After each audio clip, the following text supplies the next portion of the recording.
A lot of guys blame their dating struggles on their location. They say to themselves, if only I was living in a different country with a more open culture, with less conservative women, I would have no problems having a great dating life. I would have no problems getting a date, but my problem is where I live, the location, the culture, etc. In this video, I'll explain why changing location and traveling won't solve your dating problems and why it's a critical mistake for you to think so. So even though right now I live in Spain, I started my dating journey back in Riga, Latvia. Now, if you don't know much about Riga, Latvia is a post-Soviet country which is very cold. People are quite traditional. There's not a lot of women to approach because it's a small country. So I literally had every excuse in the book not to go out and do real life approaches because people would look at me weird. If you even talk to strangers in a country like that, people are looking at you in very weird ways. And this is what a lot of men say to themselves. In my country, they don't talk to people like that on the street. They don't approach people in shopping malls. So this is very weird. And girls, they just don't like this. And this just doesn't work in my country. So I had every excuse in the book.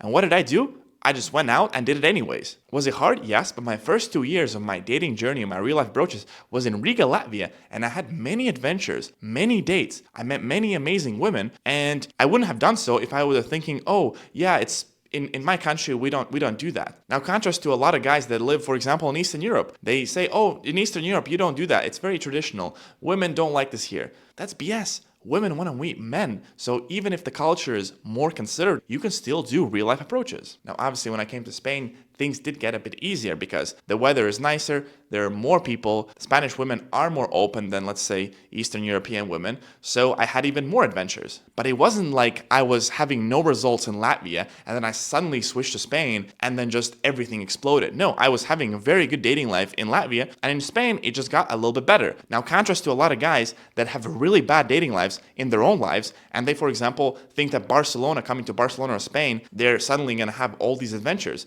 I meet a lot of men like this. They come here and then they realize that, oh, it's actually pretty hard. You still have to go talk to people in real life, which is pretty uncomfortable in any situation, in any country, and they cannot do this. They tried a few times, they fail, they get rejected, and then think to themselves, I thought in Spain things are going to get so much easier, but where are my results? Where are my dates? It's not the problem of the location, it's a problem of you, my friend. It's the problem of your lack of confidence, lack of flirting abilities, lack of ability to go out and socialize in a woman that is attractive to them. Now, sure, if your dating life right now is a 2, let's say 2 out of 10, if you move to a more open country, let's say Spain, then you might go from 2 to 3 or from 2 to 4. But first of all, do you really want to have your dating life to be just a 4 out of 10? Like, is that what you truly want? Like a minuscule improvement and maybe get a few lucky dates here and there? I don't think that's what you really want. But that's what you're going to get if you think that traveling is going to solve your issues. Also, is that kind of man what you want to be? Just running away from your problems